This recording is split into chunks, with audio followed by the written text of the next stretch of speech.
What is going on, everyone? When it comes to growing potatoes, I've heard all the myths over the years, but there are 4 myths that stand out that I think are the most popular, the most commonly believed, and usually cause the most confusion. So we're gonna break down these 4 myths that I do not want you to believe about growing potatoes. I think you're gonna learn something, and I hopefully think that by the end of this video, you're gonna be able to grow bigger with it. Let's go. The first myth comes around fertilizing. Now, I've been told my whole life that potatoes are heavy feeders, and that part is true, but they are heavy feeders until they reach a certain stage in their life. At that point, they become heavy feeders of a different type of nutrient that most gardeners don't focus that much on. Now, when I first started out gardening, everyone told me nitrogen, nitrogen, nitrogen, as much as humanly possible. Give them tons of nitrogen. They're heavy feeders. The more plant material you get, the bigger the potatoes are gonna be. That was until I talked to my uncle, who's a commercial potato grower, and he told me, nope, that's kind of true, but mostly not true. Potatoes will use most of the nitrogen up in the first about month to month and a half of getting established. After that point, after about 30 to 35 days, potatoes will actually transition quite quickly into more of a maturing phase. And that maturing phase uses one nutrient that most gardeners have heard of, but rarely understand how it interacts in their garden, and that's potassium. There has been, and he was the one that actually told me to look this up because I'd never heard of it, there is a direct correlation to the amount of potassium in the soil and the amount of potatoes you get. The plant size actually has nothing to do, has absolutely no correlation with potato yield whatsoever. He told me that in several studies, they found that when you doubled the potassium in the soil, the amount of plant available potassium, the yields roughly doubled as well. Now that doubling ends at a certain point. You can't quadruple the amount of potassium and get quadruple the yield. At a certain point, the plants just won't uptake it. But as gardeners, we oftentimes focus on nitrogen when we hear about plants that are heavy feeding. And that's just not true with potatoes. They like nitrogen in the beginning, but then that desire for nutrients shifts to potassium, which actually helps with vigor and overall kind of tuber development and fruit production later on in life. And so knowing that, what you should be doing is you should be giving them an all-purpose fertilizer. We use Trifecta Plus, that's what we use. And we apply a heavy dose of fertilizer at the very beginning of planting. And after that, the only other thing we may do is follow up with some supplemental potash or some potassium later on if need be, if the plants are showing signs of needing it. With Trifecta, because it's so balanced, we don't need to really follow up very often with an additional fertilizer. But if you're using a very gentle, very weak, like a 1-1-1 fertilizer or something like that, oftentimes by the late season when they're starting to put on tuber development, it's best to follow up with a little bit more potassium and specifically focus in on that potassium because the potatoes will absolutely benefit from it. And I'll be honest, this is one that I've heard so often that I had to make this number 1. The second myth is probably one of the most common myths that I hear about growing potatoes. And this is so widespread that I would say it's almost ubiquitous with growing potatoes. And that is around hilling potatoes to increase yields. The common theory is that when you hill a potato, the potato will set down more roots and you'll get more potatoes. That simply is not true. And I know that I'm gonna hear a litany of reasons why that is incorrect. Luke, it's not the right type of potato. Luke, you did it too early. Luke, you did it too late. Luke, this. Luke, that. I hear it. Trust me, I hear it. And it doesn't necessarily bring me any joy to break this news to someone who's believed it their whole life. But it also would be doing yourself as a gardener and me as a teacher a great disservice to not bring the proper information to you. It is just not true that when you hill potatoes, you get more potatoes. Again, I will reference my uncle, who's a commercial potato grower. The only reason you hill your potatoes is to protect them from sunlight. And when you have such a dense planting like this, like we densely plant our potatoes so that we don't have to hill our potatoes. In a raised bed setting, you could throw on a few extra inches of straw to insulate the soil, help hold moisture in the soil. Those will all help grow bigger potatoes, but you won't get more of them. Hilling potatoes can help to prevent the soil from drying out, can help hold moisture near the potatoes that exist, making them larger, but it also can help keep them from being exposed to sunlight. And that's the main reason. Gardeners will say, well, I heard about growing indeterminate potatoes. There is no such thing as an indeterminate potato that correlates to needing to be hilled for more tuber development, right? Hilling your potatoes will not give you more potato development.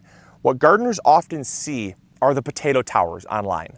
And those potato towers are like a cage that they plant potatoes, and they continually layer in more and more and more plant material and soil, and they basically create this giant tower that it is claimed that when you harvest the potatoes, that because you've hilled progressively as the plant continues to grow, that all those side roots will form potatoes, and you'll have one plant yielding 10, 20 pounds of potatoes. And that just couldn't be further from the truth. If that was the case, every farmer in the world would be growing potatoes that way. Potatoes will form what is called support roots. I'll show you what those look like right now. So these support roots, you can see here, the plants have kind of laid over on the ground and they've been touching the soil for quite some time. And what you'll see here are these tiny little roots that come out from where there's a leaf node.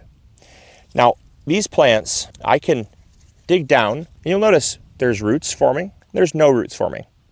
And then you get to this area right here where there's a few tiny roots. These roots right here are not tuber forming roots. They are not. What these are known as aerial support roots. Almost every plant that's ever existed can form aerial support roots. What this helps do is it helps to anchor the plant. It helps hold it sturdy in the soil so it doesn't blow over or snap. This is not intended to form any tuber production. These roots barely even will take in water or nutrients. They're so small that there's almost no benefit to these roots other than anchoring them in the soil. They do probably take up some water, they do probably take up some nutrients, but the main objective of an aerial support root is to support. And you could hill this until the cows come home. You could hill it all the way up here, and it will never, ever produce more tubers. My biggest frustration is around the videos that show tremendous tuber production from a potato tower. And what they don't tell you is that they add more potatoes as the tower grows. What they do is they essentially let a potato grow out, and then they hill it up. They'll put another potato, another seed potato on top, and then they'll hill that one. And so you have plant soil, which has no benefit, but then you have another plant which produces potatoes down here. This absolutely is something that you can try with. Some people have limited success, some people have great success, but the idea of planting one potato and getting a whole tower full of potatoes is simply not true.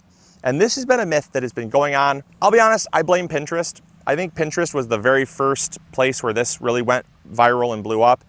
And it's just 100% not true, and you'll never find a case in which it is.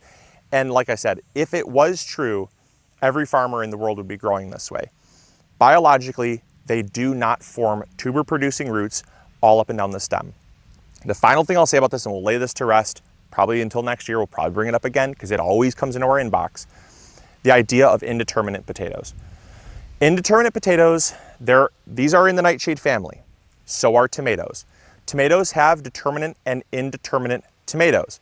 The tomatoes will produce all at once or throughout the season progressively.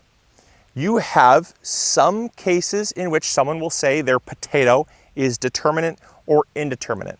And what that means is that the plant essentially flowers at a different stage than when it normally would. A determinate potato, this is typically seen as a late potato, will produce potatoes at varying stages throughout the season at the root system, at the base where those tuber forming roots are located. Then you have essentially a determinate. So the indeterminate produces late. The determinate produces potatoes early. That's really the only difference between the two terms. It has nothing to do with additional tuber development. It's just the tubers form at different stages. The plant flowers at different stages. With potatoes, you have an early, a mid, and a late season potato. It has more to do with when the plant matures and when the plant goes through a flowering cycle than than how many potatoes you're gonna get based on how much you hill.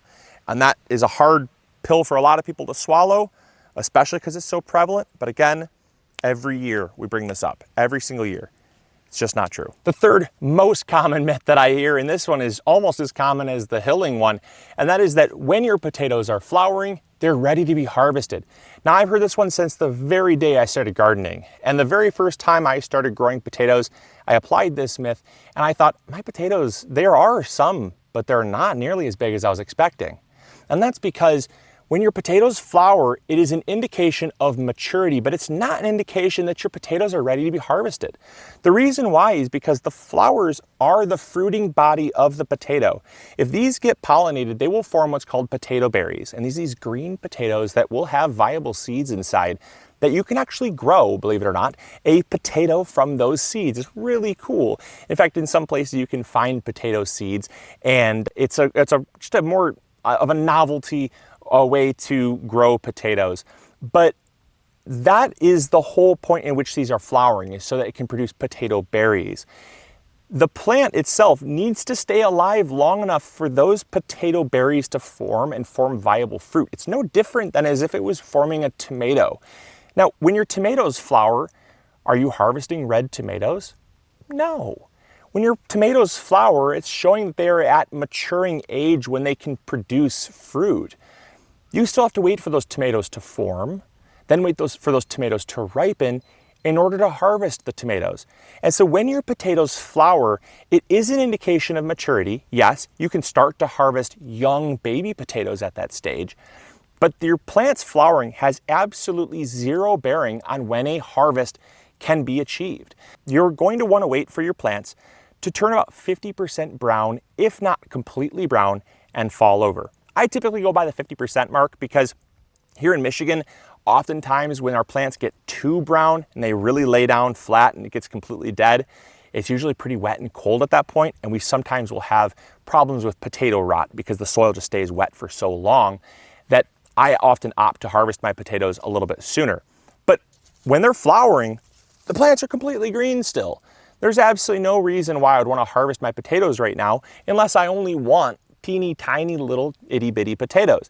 And if that's the case, if you're a Michelin star restaurant in New York City and you want to charge $10 for a little plate of boiled baby potatoes, by all means, absolutely use that as your metric. But if you're like me, that just wants to grow the largest amount of food in the smallest amount of space, you gotta wait. You just have to wait, and you cannot go by that metric. Otherwise, you'll always be disappointed by the harvest. And the fourth and final myth that I want to tackle today is the myth that when your potatoes are ready for harvest, that you have to harvest them. Now, this one is kind of a post-harvest, post-growing tip or myth, but I wanted to throw it in here because I think it's just as prevalent as the other three. I hear so many gardeners that say, you gotta pull your potatoes. You gotta store them inside. You gotta store them in a root cellar. You gotta store them in your basement. You gotta store them in an unheated garage, in damp sand. All things that you can do. But do you have to do them? No, the answer is no. Again, my grandpa and a lot of my other relatives that have grown potatoes, most of my family have grown gardens and farms their whole life. Potatoes have been a staple crop for most of my family. Most of my family, they don't even harvest their potatoes. They simply leave them right where they are. Now, conditions will vary if this can actually work or not. If your soil stays damp for too long, as I said, in a lot of cases, our soil, because we grow in pure compost, it can sometimes stay damp for a little too long, and we sometimes get rot. However, in a lot of cases, you can actually cover your bed up with a thick layer of like 8-10 inches of straw, or grass clippings, or fall leaves. Throw a tarp over top. And in the middle of winter, it could be January, lift the tarp up, shake the snow off, scooch back the mulch layer that you've got, and dig yourself some beautiful potatoes. Your garden can be the root cellar. You don't have to harvest them and take them somewhere else. The reason why I think this myth is just so prevalent is because so many gardeners are so focused on like taking something out of their garden to consider it a harvest. It's kind of like when you're fishing. It's like you tell your friends, well, I caught a really big bass, but it fell off before it got into the boat. And they'll say, well, you didn't catch it. You caught it, you just didn't bring it in the boat. Right? like by that metric, I love fishing. You know, there's a lot of times where there's certain fish that you legally, you can't even bring them in the boat. You have to simply watch them, you reel them in, you watch them on the side of the boat, and then you have to safely release them. By those standards, are we not catching those fish? Like swordfish is another amazing fish, sailfish, amazing. They don't hold those up as a trophy fish to say, I caught it. It was caught, right? Your potatoes can be harvested without taking them into the kitchen or into your root cellar or into your garage. You don't have to remove them. You can leave them right here. And oftentimes results will be even better if you do that, because you're going to get something wrong.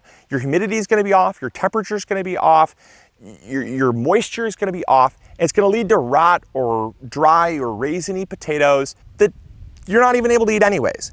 Sometimes leaving them in the ground is completely okay. And so you don't have to leave them in the ground all the time, but you can. It's just another option. So those are the 4 hands down most common potato growing myths that I have heard. I hope you guys enjoyed. I hope you all learned something new. If you did, make sure to hit the like button, subscribe if you haven't already, and let me know in the comments box down below if you have believed some of these myths, if you've heard some of these myths, and your responses to them. I'd love to know. If you've heard any other potato growing myths, let me know in the comments box below as well. I'd love to add on to this. I know I've heard a lot, but these are by far the most popular. So I hope you guys enjoyed. And as always, thank you all so much for watching, and we'll catch you all later. Grow bigger. Take care. Bye. Hey, thank you so much for watching today's video. I really appreciate it. If you enjoyed, consider clicking this one. You'll probably enjoy it just as much. I want to thank you for your viewership, because without it, this channel would not be as amazing as it is. Also, if you haven't subscribed, consider subscribing. It's free, and we upload videos every Monday, Wednesday, or Friday. We also have vegetable seeds, fertilizer, or tools. If you need any of those, consider visiting migardener.com. Links will be in the description box below. We've got you covered. And as always, we'll see you all in the garden. Take care.